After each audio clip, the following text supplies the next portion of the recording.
بسم الله الرحمن الرحيم. أتى أمر الله فلا تستعجلوه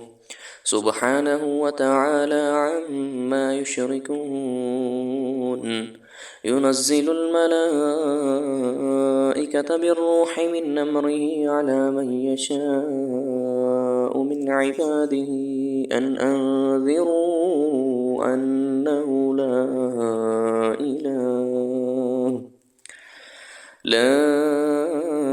إله إلا أنا فاتقون. خلق السماوات والأرض بالحق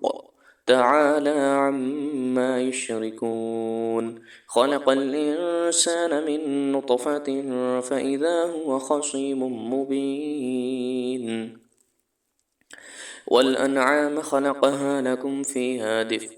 ومنافع ومنها تأكلون ولكم فيها جمال حين تريحون وحين تسرحون وتحمل أثقالكم إلى بلد لم تكونوا بالغيه إلا بشق الأنفس إن ربكم لرؤوف رحيم. والخيل والبغال والحمير لتركبوها وزينة ويخلق ما لا تعلمون وعلى الله قصد السبيل ومنها جائر ولو شاء لهداكم أجمعين. هو الذي أنزل من السماء ماء لكم منه شراب ومنه شجر فيه تسيمون. ينبت لكم به الزرع والزيتون والنخيل والأعناب ومن كل الثمرات إن في ذلك لآية لقوم يتفكرون. وسخر لكم الليل والنهار والشمس والقمر والنجوم مسخرات بأمره إن في ذلك لآيات لقوم يعقلون. وما ذرأ لكم في الأرض مختلفا ألوانه إن في ذلك لآية لقوم يذكرون. وهو الذي سخر البحر لتأكلوا منه لحما طريا وتستخرجوا منه حلية تلبسونها وترى الفلك مواخر فيه ولتبتغوا من فضله ولعلكم تشكرون. وألقى في الأرض رواسي أن تميد بكم وأنهارا وسبلا لعلكم تهتدون وعلامات وبالنجم هم يهتدون. أفمن يخلق كمن لا يخلق أفلا تذكرون. وإن تعدوا نعمة الله لا تحصوها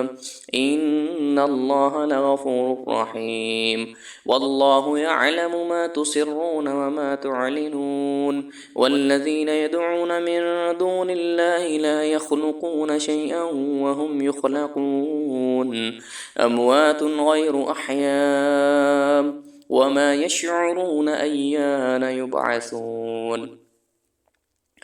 إلهكم إله واحد فالذين لا يؤمنون بالآخرة قلوبهم منكرة وهم مستكبرون. لا جرم أن الله يعلم ما يسرون وما يعلنون إنه لا يحب المستكبرين. وإذا قيل لهم ما أنزل ربكم قالوا أساطير الأولين ليحملوا أوزارهم كاملة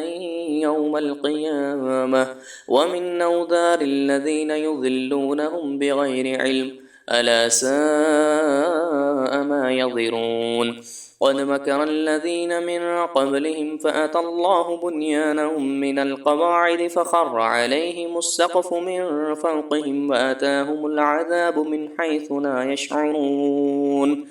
ثم يوم القيامة يخزهم ويقول أين شركائي الذين كنتم تشاقون فيهم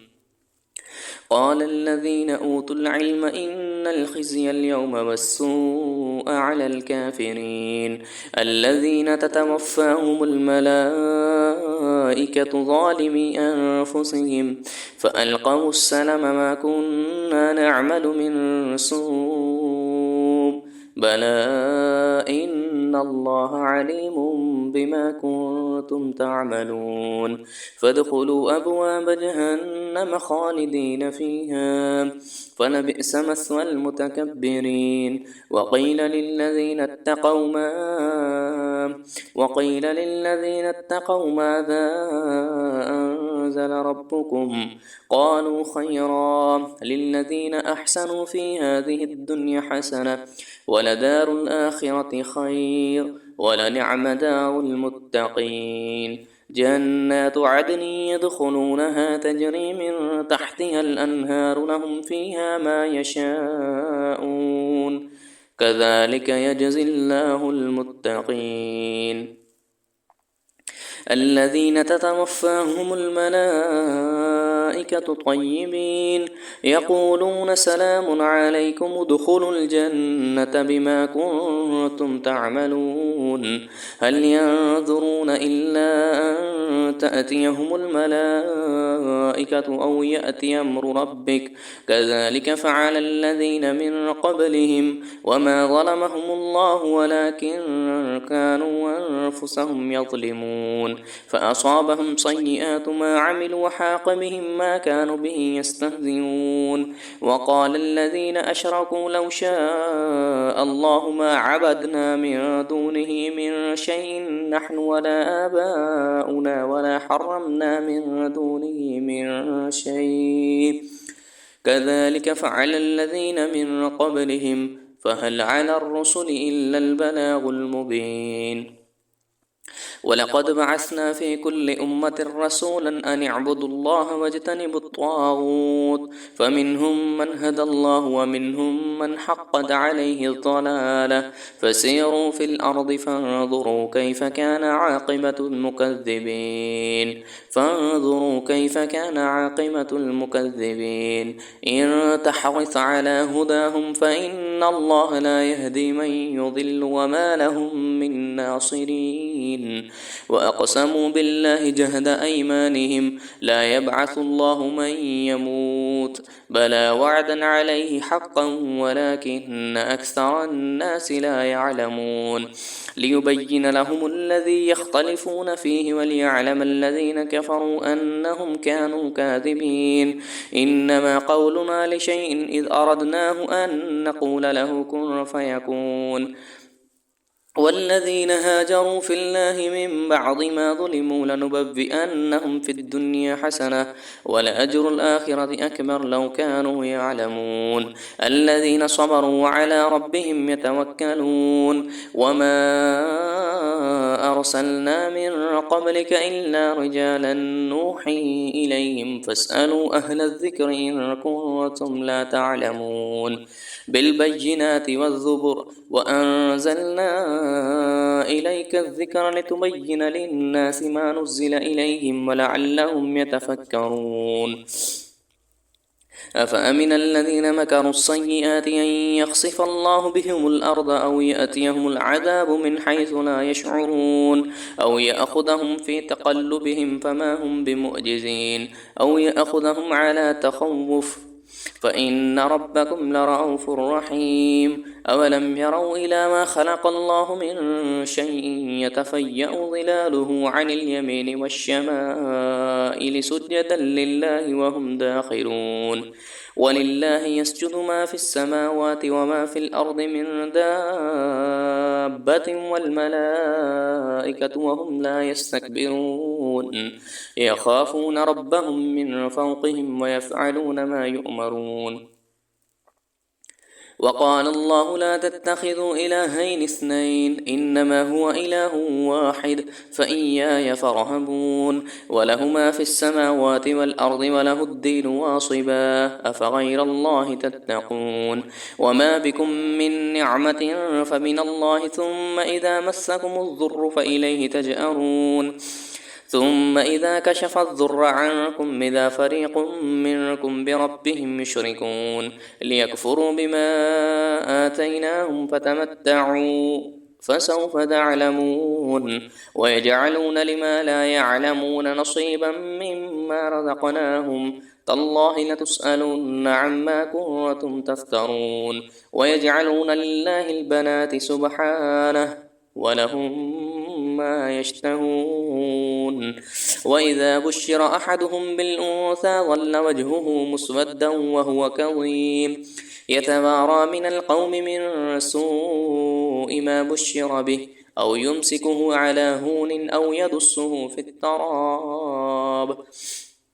أو يدسه في التراب ألا ساء ما يحكمون للذين لا يؤمنون بالآخرة مثل السوء ولله المثل الأعلى وهو العزيز الحكيم ولو يؤاخذ الله الناس بظلمهم ما ترك عليها من دابة ولكن يؤخرهم إلى أجل مسمى فإذا جاء أجلهم لا يستأخرون ساعة ولا يستقدمون ويجعلون لله ما يكرهون وتصف ألسنتهم الكذب أن لهم الحسنى لا جرم أن لهم النار وأنهم مفرطون تالله لقد أرسلنا إلى أمم من قبلك فزين لهم الشيطان أعمالهم فهو وليهم اليوم ولهم عذاب أليم وما أنزلنا عليك الكتاب إلا لتبين لهم الذي اختلفوا فيه وهدى ورحمة لقوم يؤمنون والله أنزل من السماء ماء فأحيا به الأرض بعد موتها إن في ذلك لآية لقوم يسمعون وإن لكم في الأنعام العبرة نسقيكم مما في بطونه من بين فرث ودم لبنا خالصا سائغا للشاربين ومن ثمرات النخيل والأعناب تتخذون منه سكرا ورزقا حسنا إن في ذلك لآية لقوم يعقلون وأوحى ربك إلى النحل أن اتخذ من الجبال بيوتا ومن الشجر ومما يعرشون ثم كلي من كل الثمرات فاسلكي سبل ربك ذللا يخرج من بطونها شراب مختلف ألوانه فيه شفاء للناس إن في ذلك لآية لقوم يتفكرون والله خلقكم ثم يتوفاكم ومنكم من يرد إلى أرض للعمر لكي لا يعلم بعد علم شيئا إن الله عليم قدير والله فضل بعضكم على بعض في الرزق فما الذين فضلوا براد رزقهم على ما ملكت أيمانهم فهم فيه سواء أفبنعمة الله يجحدون والله جعل لكم من أنفسكم أزواجا وجعل لكم من أزواجكم بنين وحفدة ورزقكم من الطيبات أفبالباطل يؤمنون وبنعمة الله هم يكفرون ويعبدون من دون الله ما لا يملك لهم رزقا من السماوات والأرض شيئا ولا يستطيعون فلا تضربوا لله الأمثال إن الله يعلم وأنتم لا تعلمون ضرب الله مثلا عبدا مملوكا لا يقدر على شيء ومن رزقناه منا رزقا حسنا فهو ينفق منه سرا وجهرا هل يستوون الحمد لله بل أكثرهم لا يعلمون الله مثل الرجلين أحدهما أبكم لا يقدر على شيء وهو كل على مولاه أينما يوجهه لا يأتي بخير هل يستوي هو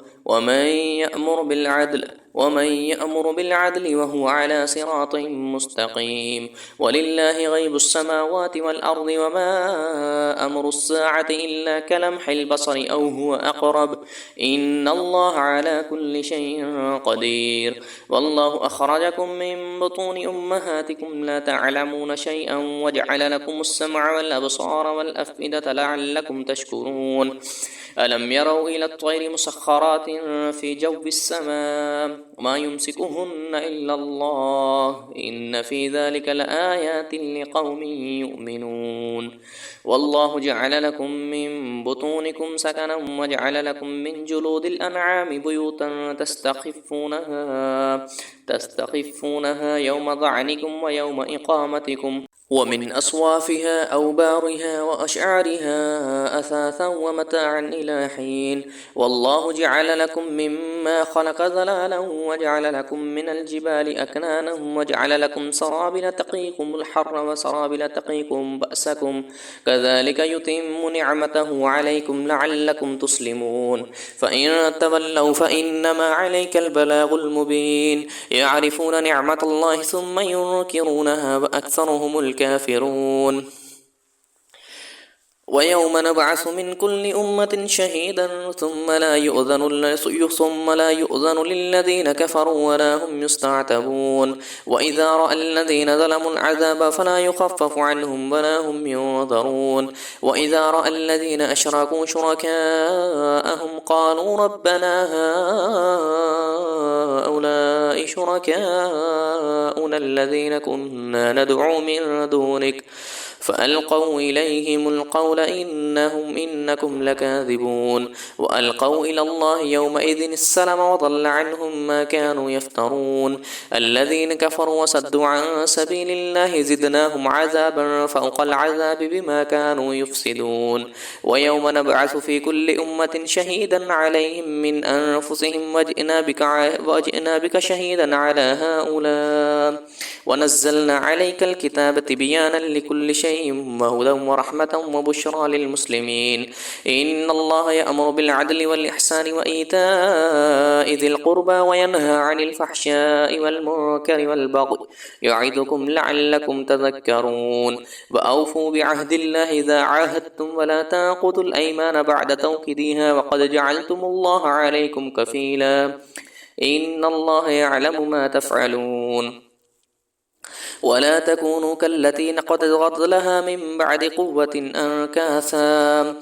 تكونوا كالتي نقضت غزلها من بعد قوة أنكاثا تتخذون أيمانكم دخلا بينكم أن تكون أمة هي أربى من أمة إنما يبلكم الله به وليبينن لكم يوم القيامة ما كنتم فيه تختلفون ولو شاء الله لجعلكم أمة واحدة ولكن يضل من يشاء ويهدي من يشاء ولتسألن عما كنتم تعملون ولا تتخذوا أيمانكم دخلا بينكم فتضل قدم بعد ثبوتها وتذوقوا السوء بما صددتم عن سبيل الله ولكم عذاب عظيم ولا تشتروا بعهد الله ثمنا قليلا إنما عند الله هو خير لكم إن كنتم تعلمون ما عندكم ينفد وما عند الله باق ولنجزين الذين صبروا أجرهم بأحسن ما كانوا يعملون من عمل صالحا من ذكر أو أنثى وهو مؤمن فلنحيينه حياة طيبة ولنجزينهم أجرهم بأحسن ما كانوا يعملون فإذا قرأت القرآن فاستعذ بالله من الشيطان الرجيم إنه ليس له سلطان على الذين آمنوا وعلى ربهم يتوكلون إنما سلطانه على الذين يتولونه والذين هم به مشركون وإذا بدلنا آية مكان آية والله أعلم بما ينزل قالوا إنما أنت مفتر بل أكثرهم لا يعلمون قل نزله روح القدس من ربك بالحق ليثبت الذين آمنوا وهدى وبشرى للمسلمين ولقد نعلم أنهم يقولون إنما يعلمه بشر لسان الذي يلحدون إليه أعجمي وهذا لسان عربي مبين إن الذين لا يؤمنون بآيات الله لا يهدهم الله ولهم عذاب أليم إنما يفتري الكذب الذين لا يؤمنون بآيات الله وأولئك هم الكاذبون يختلفون من كفر بالله من بعد إيمانه إلا من أكره وقلبه مطمئن بالإيمان ولكن من شرح بالكفر صدرا فعليهم غضب من الله ولهم عذاب عظيم ذلك بأنهم استحبوا الحياة الدنيا على الآخرة وأن الله لا يهدي القوم الكافرين أولئك الذين تبع الله على قلوبهم وسمعهم وأبصارهم وأولئك هم الغافلون لا جرم أنهم في الآخرة هم الخاسرون ثم إن ربك للذين هاجروا من بعد ما فتنوا ثم جاهدوا وصبروا إن ربك من بعدها لغفور رحيم يوم تأتي كل نفس تجادل عن نفسها وتوفى كل نفس ما عملت وهم لا يظلمون وضرب الله مثلا قرية كانت آمنة مطمئنة يأتيها رزقها رغدا من كل مكان فكفرت بأنعم الله فأذاقها الله لباس الجوع والخوف بما كانوا يصنعون ولقد جاءهم رسول منهم فكذبوه فأخذهم العذاب وهم ظالمون فكلوا مما رزقكم الله حلالا طيبا واشكروا نعمة الله إن كنتم إياه تعبدون إنما حرم عليكم الميتة والدم ولحم الخنزير وما أحل لغير الله به فمن اضطر غير باغ ولا عاد فإن الله غفور رحيم ولا تقولوا لم تصف ألسنتكم الكذب هذا حلال وهذا حرام لتفتروا على الله الكذب إن الذين يفترون على الله الكذب لا يفلحون متاع قليل ولهم عذاب أليم وعلى الذين حادوا حرمنا ما قصصنا عليك من قبل وما ظلمناهم ولكن كانوا أنفسهم يظلمون ثم إن ربك للذين عملوا السوء بجهالة ثم تابوا من بعد ذلك واصلحوا فإن ربك من بعدها لغفور رحيم إن ربك من بعدها لغفور رحيم إن إبراهيم كان أمة قانتا لله حنيفا ولم يك من المشركين شاكرا لأنعمه اجتباه وهداه إلى صراط مستقيم وآتيناه في الدنيا حسنة وإنه في الآخرة لمن الصالحين ثم أوحينا إليك أن اتبع ملة إبراهيم حنيفا وما كان من المشركين إنما جعل السبت على الذين اختلفوا فيه وإن ربك لا يحكم بينهم يوم القيامة فيما كانوا فيه يختلفون ادع إلى سبيل ربك بالحكمة وموعظة الحسنة وجادلهم بالتي هي أحسن إن ربك هو أعلم بمن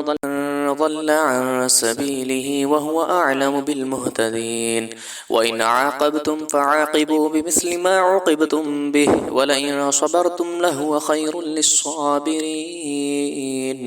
واصبر وما صبرك إلا بالله ولا تحزن عليهم